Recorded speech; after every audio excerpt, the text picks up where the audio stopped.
Olá! Espero que todos estejam bem e estamos aqui mais uma vez para darmos continuidade ao nosso estudo sobre o tarô. Lembrando rapidamente que no encontro passado a gente fez uma comparação da psique com o iceberg, né, mostrando o quão pequena é a consciência em relação ao inconsciente. Vimos alguns conceitos, ego, personalidade, complexos, sombra, né? E a gente viu o principal disso tudo em relação ao tarô, o conceito de arquétipo, né? Inclusive a gente pode chamar uma carta de arquétipo, que seria um depósito de imagens simbólicas herdadas dos nossos ancestrais, muito distantes na escala do tempo, né? Só que, para que esses arquétipos sejam utilizados pelo nosso psiquismo, nós precisamos de algum tipo de equipamento que possa codificar isso, ou melhor, decodificar isso, né? E então é o tema que a gente vai começar agora. Por que conseguimos utilizar os arquétipos? Em função de uma parte do nosso cérebro chamada sistema límbico. E esse sistema límbico, ele está relacionado com as emoções. Não sei se vocês lembram que quando a gente falou de símbolo, exatamente a diferença de um símbolo para um sinal é que o símbolo ele nos provoca emoções, né? E por que essas emoções são provocadas? Justamente porque nós temos um conjunto de estruturas anatômicas no cérebro que fazem essa conversão, né, da imagem para as emoções. A gente pode perceber nessa imagem, que é uma peça anatômica de um cérebro humano, ela foi cortada medialmente, um corte que a gente chama de transversal, separando os dois hemisférios cerebrais. E a visão que a gente tem aqui é a parte interna, justamente que ficaria nessa metade aqui, uma de frente para a outra, né? E a gente observa que esse sistema límbico ele se localiza aqui nessa área mais interna do cérebro. E essas estruturas, né, que são responsáveis por nos provocar essas emoções oriundas da vivência daquele arquétipo que tem entrada no nosso psiquismo pelos símbolos, né? E isso é uma herança ancestral muito longa, de muito tempo atrás. Então, assim, essas estruturas são arredondadas, a gente pode dizer que tem um formato aqui de um anel ou de uma letra C, né? E aqui é que vai acontecer essa transformação, né, dessa energia imagética em impulsos, né, nervosos. Existe aqui um circuito, né, onde esses impulsos eles passam, né, e vão nos provocar essas emoções.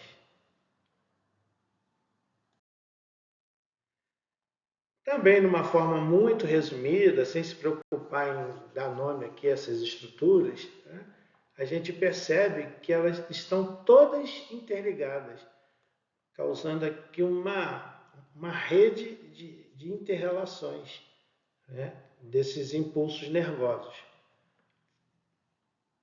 E isso aqui é uma coisa muito complexa, né?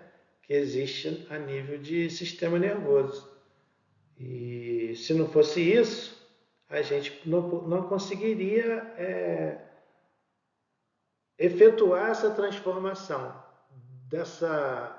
dessas imagens, desses símbolos herdados pelos nossos ancestrais, os arquétipos, em emoções. Né? Esse sistema límbico ele é muito desenvolvido nos seres humanos e nos mamíferos também. Né? Então a gente pode garantir com certeza que eles também têm emoções. Né?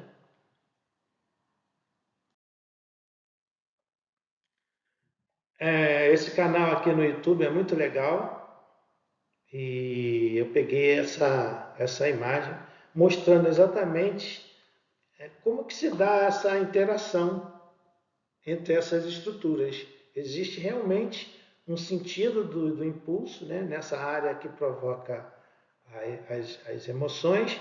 Só para ilustrar, né, ela teria esse sentido aqui. Ó.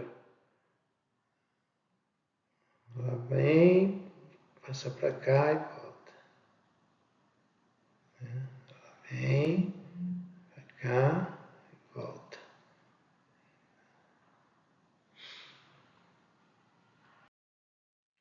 E aqui uma imagem em 3D dessas estruturas que formam o nosso sistema límbico.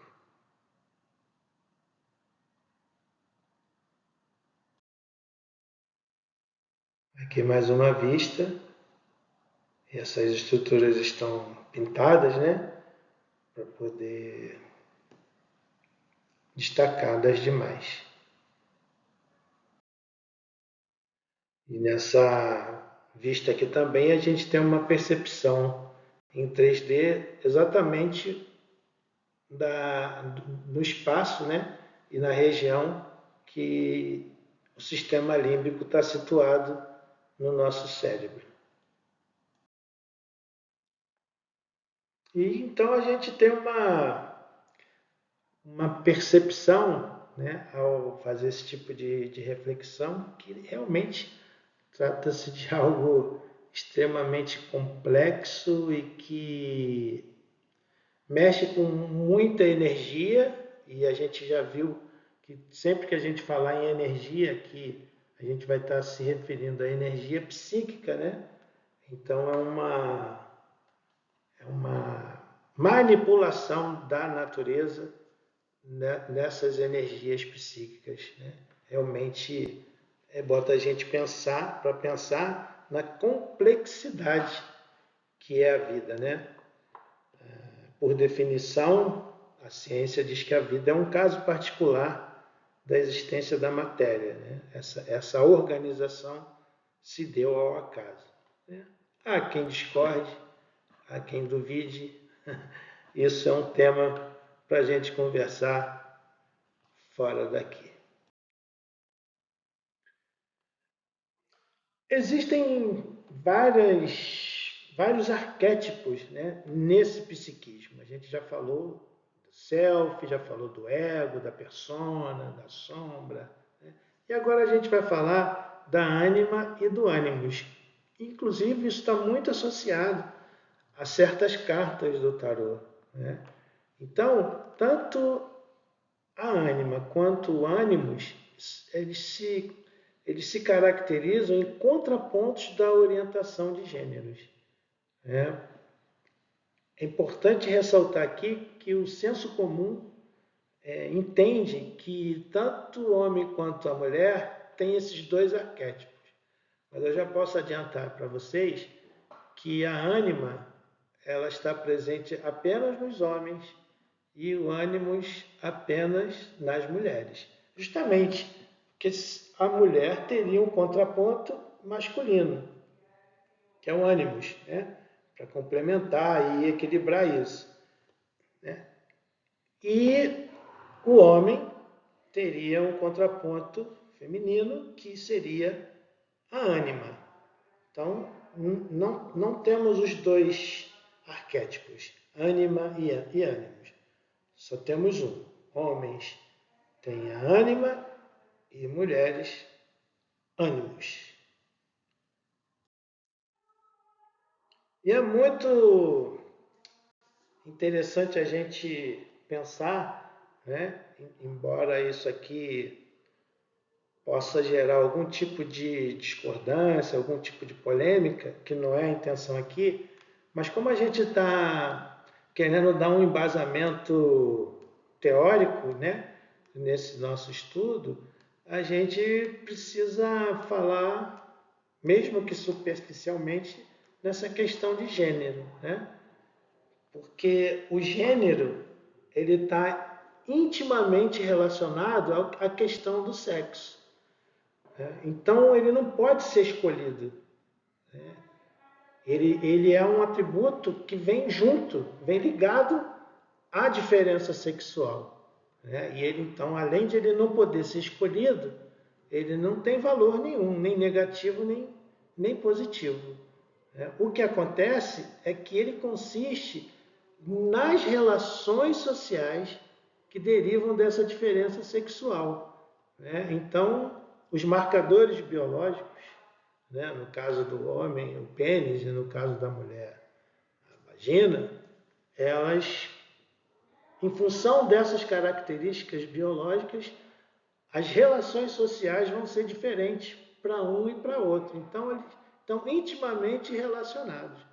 Por isso que a gente diz que a diferença sexual é uma condição ontológica, ou seja, ela é inerente ao próprio ser, né? Então, essa diferença sexual, ela não permite que o ser social seja separado desses marcadores biológicos, né? Então, para efeitos de tarô, isso daí vai ser importante, porque embora existam cartas, arcanos, com uma receptividade maior, sugerindo o feminino, e uma atividade, né, maior, sugerindo o masculino. A gente não vai usar masculino e feminino para os arquétipos, né, apenas receptivos e ativos, né? A gente vai entender que eles não podem sair dessa natureza intrínseca deles, né? Embora eles não sejam pessoas, tem uma certa ligação com essa questão da diferença sexual.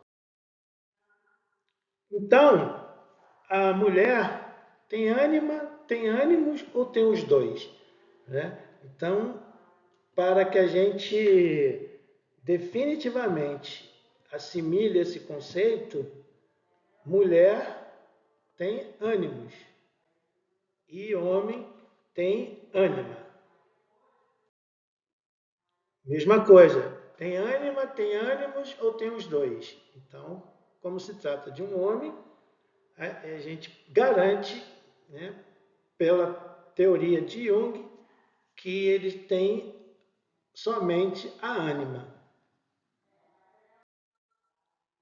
né? Então, a mulher tem ânimo e o homem tem ânima. Agora, olha só que interessante. Essa ânima que só tem no homem, ela é estruturada a partir da referência materna, né? E isso vem, né, psiquicamente da mãe. E isso faz com que a gente pense que o ânimos seria é, teria uma referência contrária, né? Por exemplo, do pai. Mas não, tanto a ânima quanto o ânimos, elas têm a mesma referência, a referência materna. Eu fiz essa pergunta aqui porque quase todo mundo fala que é paterna. Se a ânima é toda estruturada a partir da referência materna, qual é a referência para a estruturação do ânimo? A maioria das pessoas vai dizer que é a paterna, mas não é. É materna em ambos os casos, né? O ânimos, que só tem na mulher, também é estruturado na mãe, pelo ânimos da mãe. É muito interessante, né? Então, para amarrar essa questão de ânima com ânimos com as cartas, eu trouxe eu amarrei aqui e eu vou ler para vocês na íntegra. Cartas como o Imperador e a Imperatriz, que a gente ainda vai ver, em uma tiragem pode estar representando homens e mulheres, podem estar representando, né? Mas não necessariamente, né? Isso não quer dizer que os arcanos sejam masculinos ou femininos.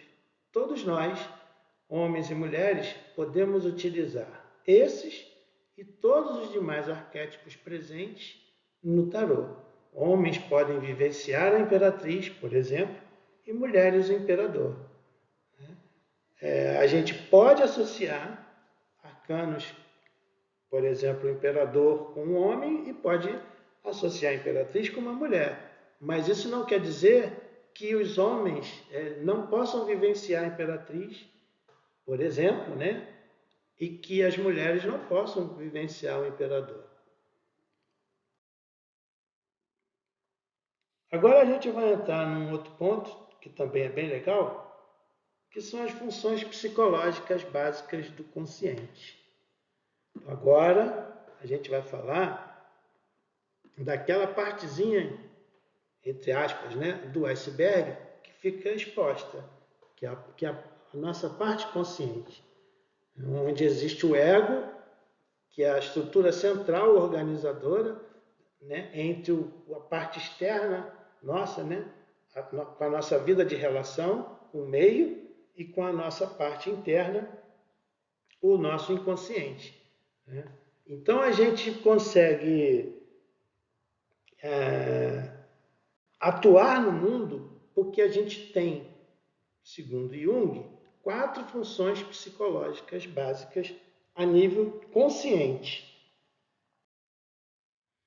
Quais seriam elas? Pensamento, sentimento, intuição e sensação. É muito fácil gravar, tipo cursinho de vestibular, 2 terminam em ento e 2 terminam em são. Pensamento, sentimento, intuição e sensação. Beleza?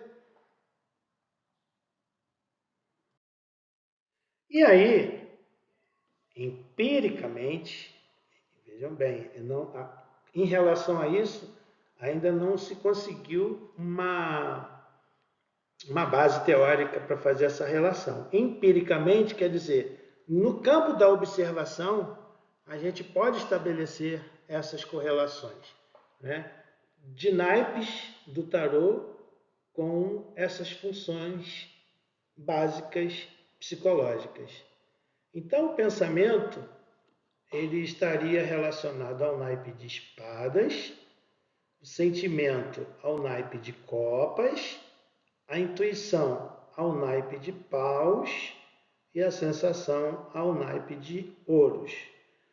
Ao mesmo tempo que a gente pode estabelecer essa correlação com os naipes, a gente também pode estabelecer uma correlação com os 4 elementos da natureza, né? Um conceito bem antigo lá, né, dos alquimistas da Idade Média, que também correlaciona o pensamento, além do naipe de espada, ao elemento ar.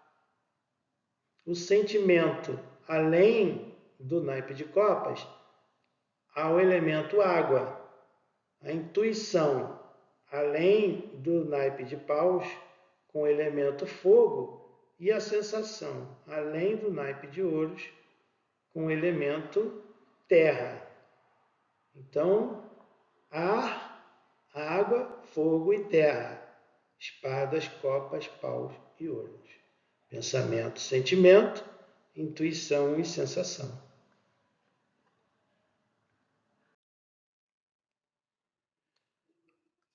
Para que um baralho seja chamado de tarô, ele precisa ter uma estrutura. Então, todo baralho chamado tarô tem que ter a mesma estrutura, ou seja, 78 cartas, sendo 22 conhecidas como os arcanos maiores e 56 cartas conhecidas como os arcanos menores. 22 arcanos maiores e 56 arcanos menores. Se for um baralho utilizado, né, dentro dessa perspectiva que o tarô é utilizado, mas não tiver essa estrutura, não é considerado tarô. E os arcanos maiores, aquelas 22 cartas, retratam diferentes estágios de uma jornada que é arquetípica. O que seria uma jornada arquetípica? Uma jornada no campo do imaginário, utilizando-se símbolos. Né? Símbolos esses, já que são arquétipos, que mexem com as nossas emoções a nível de sistema límbico.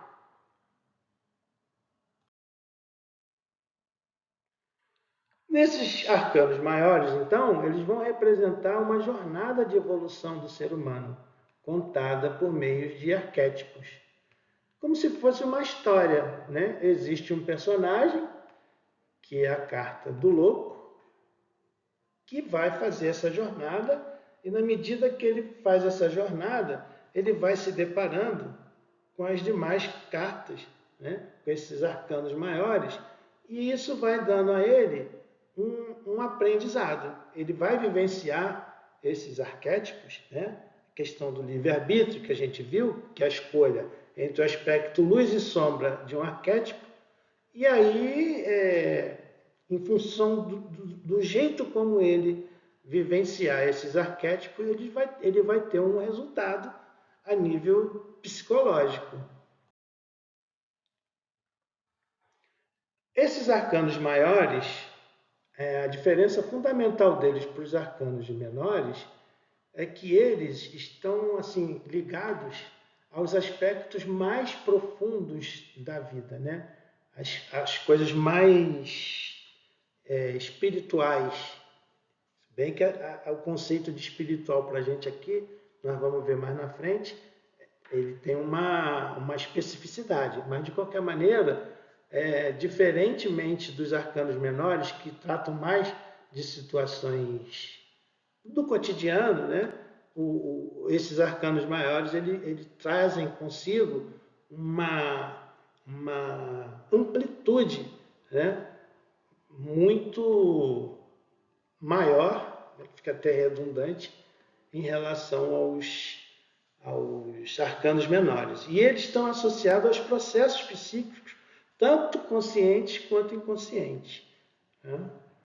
Já os arcanos menores estão associados aos processos psíquicos somente do consciente. E qual seria o objetivo dessa jornada?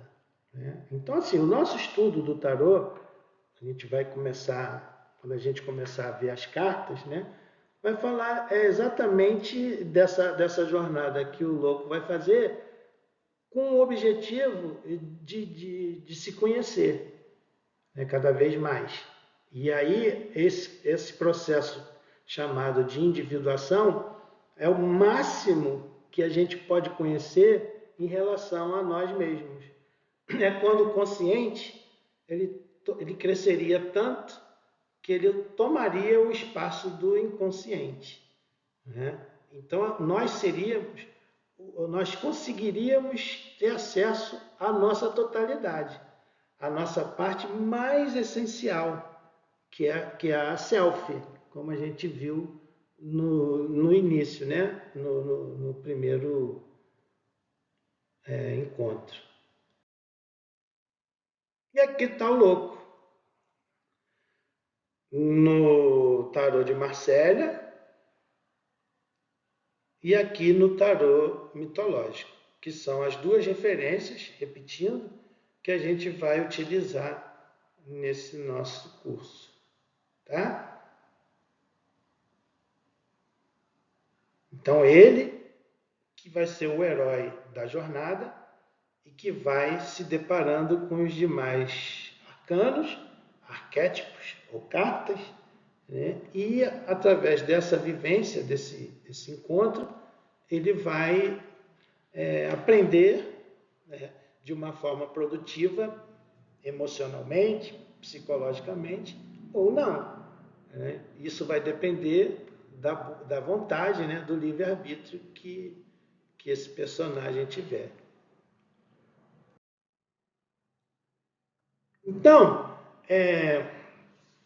esses arcanos maiores, que são em número de 22, que eu peguei o tarô de Marsella, a gente vê aqui o louco e ele vai, nessa jornada, se encontrando com arcano por arcano, né? E aí ele vai até chegar no último. Então aqui a gente tem o louco, aqui o mago, número 1, a papisa, que é o 2, em outros tarôs como o mitológico, ela recebe o nome de sacerdotisa. Aqui a gente tem a imperatriz, número 3, aqui o imperador, número 4, o papa, número 5, que no tarô mitológico é o hierofante, aqui a carta do namorado, que no tarô mitológico é os namorados. Aqui a gente tem o número 7, o carro, depois o louco vai encontrar com a justiça, depois vai encontrar com o eremita, depois com a roda da fortuna, depois com a força, depois com o pendurado, no tarô de Marsella, ou o enforcado no tarô mitológico, a carta sem nome no tarô de Marsella, né, que é a carta da morte, a carta temperança, número 14, depois o diabo, que nada tem a ver com o personagem bíblico de Lúcifer, assim como a morte não tem nada a ver com a morte física, a princípio, né? Via de regra. Depois do diabo, o louco vai encontrar com a torre, 16, depois com a estrela, 17, com a lua, 18, com o sol, 19, com o julgamento, 20 e com o mundo, 21, e aí ele encerra a jornada dele.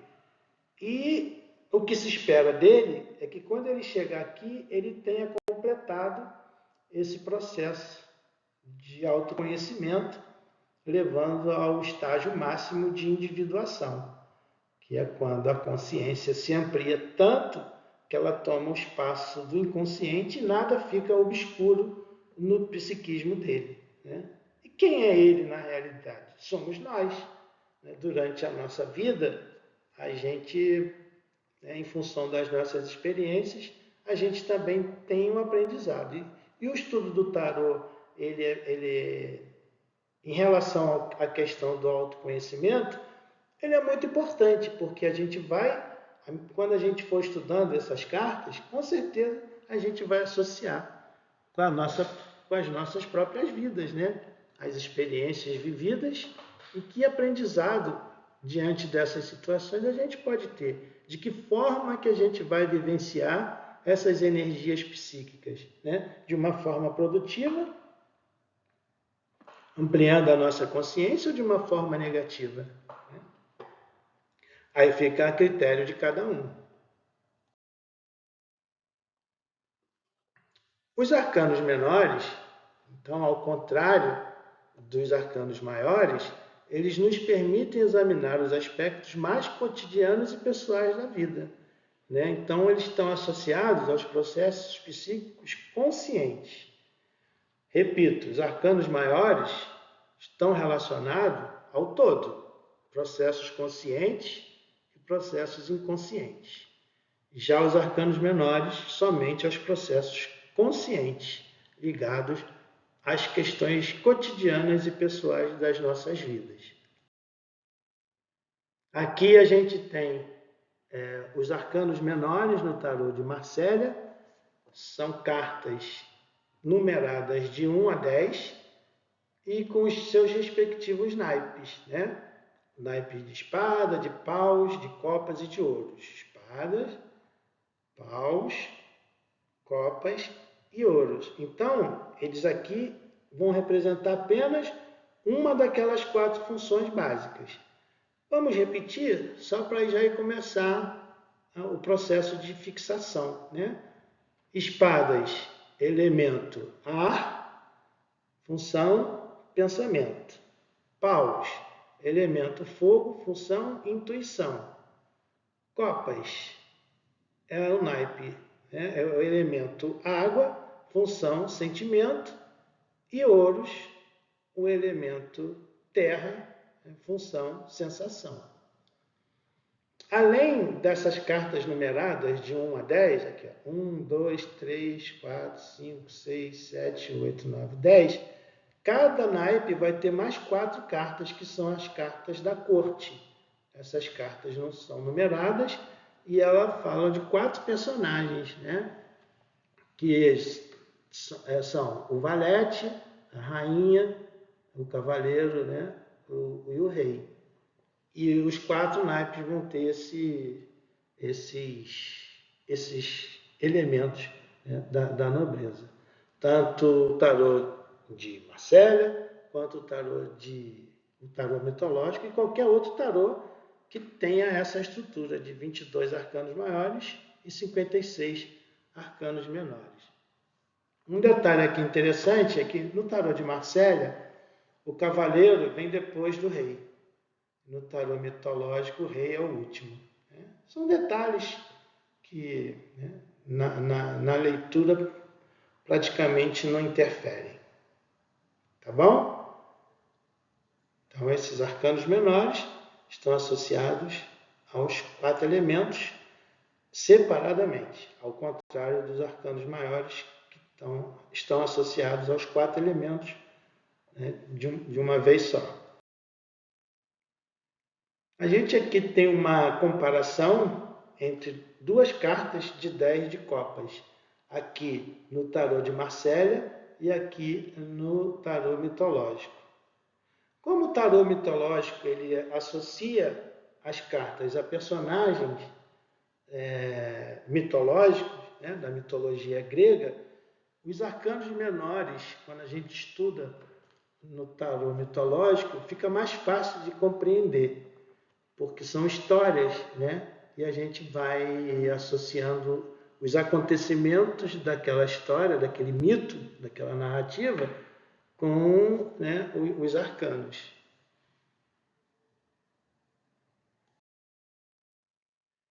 Eu trouxe essa tabela aqui, né, mais uma contribuição para a gente fixar bem essas relações dos elementos, lá da alquimia, né, fogo, terra, ar e água, com as funções psicológicas, pensamento, sentimento, intuição e sensação, e com os naipes. E nessa tabela, além disso, a gente faz uma relação também com os signos, da mesma forma empírica, sem nenhuma fundamentação científica que a gente fez com os elementos e com os naipes. Né? De científico aqui, só as funções psicológicas. Então, a intuição e o pensamento eu coloquei em preto e a sensação e sentimento em vermelho para associar com os baralhos comuns que a gente joga, né? Com os naipes. Paus e espadas são pretos, ouros e copas são vermelhos. Então, aqui a gente tem intuição associada ao elemento fogo, ao naipe de paus e aos signos Áries, Leão e Sagitário. A gente tem a função psicológica da sensação, associada com o elemento terra, com o naipe de ouros e com os signos touro, virgem e capricórnio. Aqui a gente tem a função psicológica do pensamento, associada ao elemento ar, ao naipe espadas, aos signos gêmeos, libra e aquário. E finalmente a função psicológica do sentimento, ligada ao elemento água, ao naipe de copas e aos signos câncer, escorpião e peixes.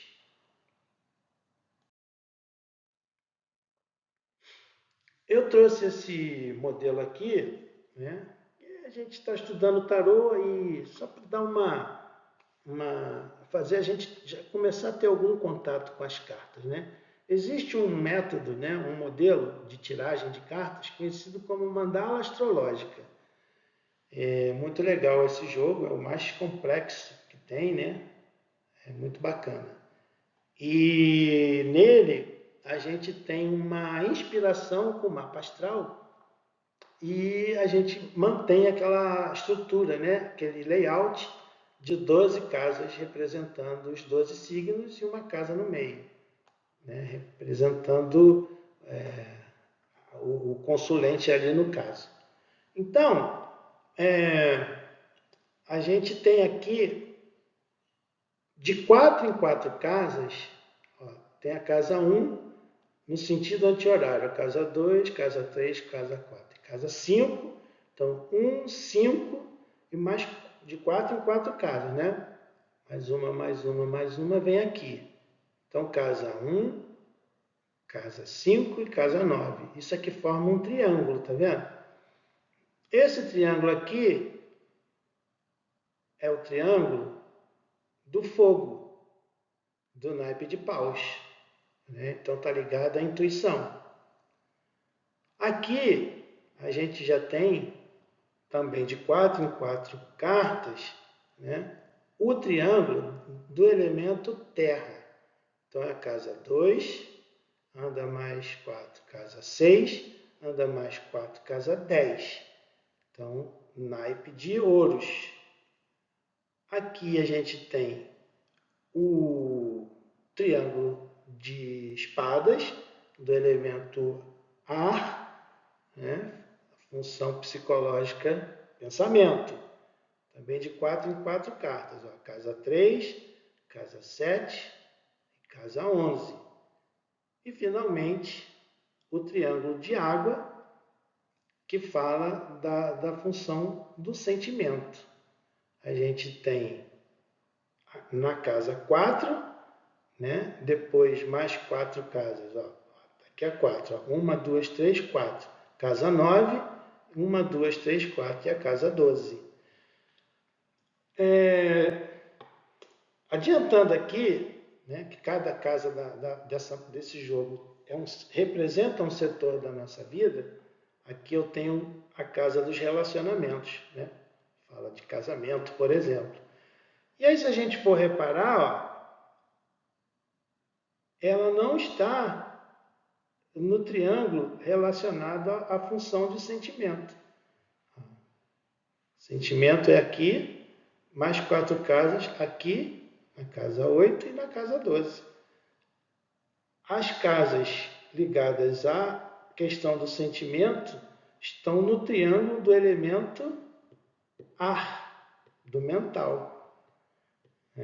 É interessante isso aqui e é uma lógica muito fácil de compreender, né? Num relacionamento entra muito mais a função pensamento do que a função sentimento. Então, esse é o jogo da mandala astrológica. No decorrer dos nossos encontros, a gente vai praticar, né, esses jogos. Esse tem outros tipos também que a gente vai fazer. E aqui, o mesmo jogo com tarô mitológico. Né? Tanto faz usar um de Marcelo, quanto usar o mitológico. E aí vem essa pergunta aí que é muito comum no ambiente do tarô. A gente pode utilizar numa tiragem somente os arcanos maiores? A gente pode utilizar numa tiragem somente os arcanos menores? Né?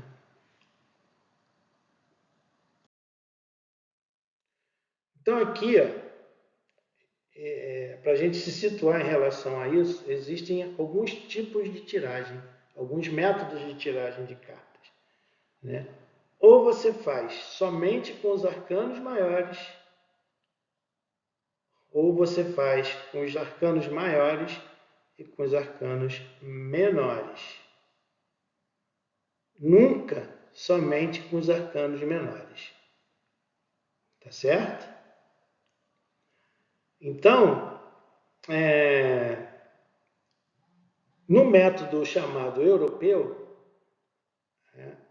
a gente vai tirar, vai colocar o baralho inteiro, e vai tirar uma carta maior para todas as casas, né? Por exemplo, se a gente for fazer uma mandala, a gente vai pegar o baralho inteiro, né? E vai utilizar.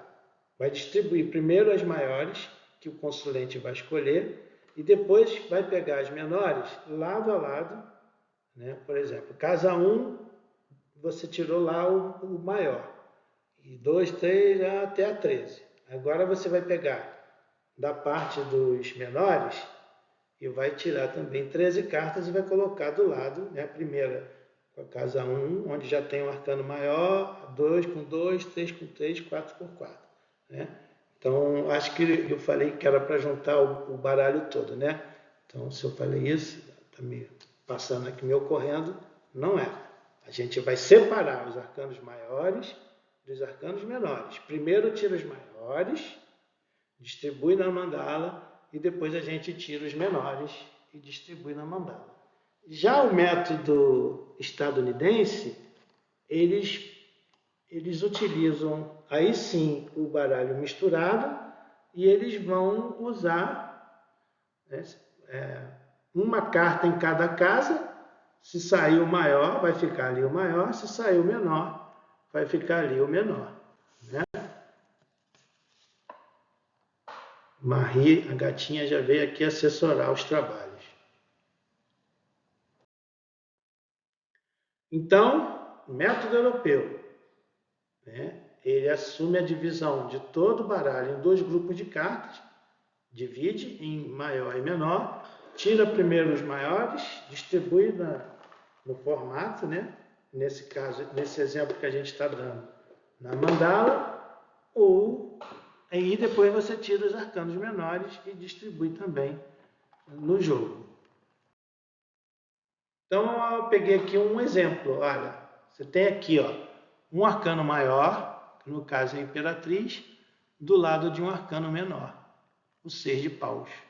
Aqui você tem a Roda da Fortuna com 2 de espadas, o Diabo com Pajem de paus, o Sol com 10 de copas e a Sacerdotisa com o 10 de ouros. Então, esse é o método europeu. Separa os maiores dos menores. Primeiro, o consulente vai escolher os maiores, distribui no jogo. Depois, o consulente vai escolher os menores e a gente distribui na mesma sequência. Tá bom?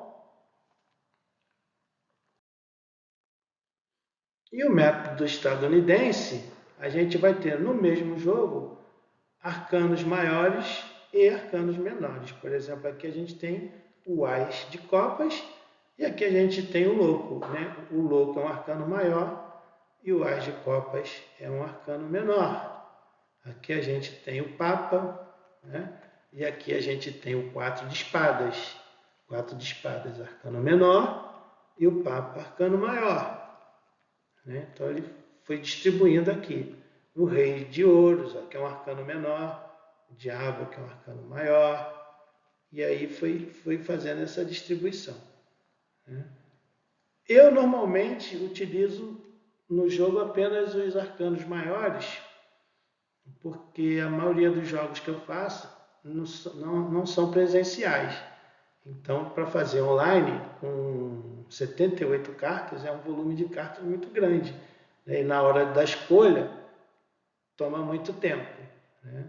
Mas é bem legal também o método europeu, onde você vai utilizar o maior do lado do menor, e é legal que as informações vão se complementando, né?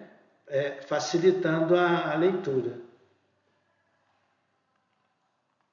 Então, o método europeu, maior do lado do menor, e o método estadunidense, tudo misturado. Você vai tirando e o que sair, saiu. Né? E aí o critério de escolha, né, o tarólogo é que vai comandar o jogo, não é isso que a gente já viu? Ele que vai escolher, ele vai perceber qual é o sistema que lhe convém mais. Né? Nunca somente os menores. Então, só para a gente amarrar bem esse conceito, né? Os arcanos maiores estão intrinsecamente relacionados aos 4 elementos, enquanto que os arcanos menores somente a um deles. Né?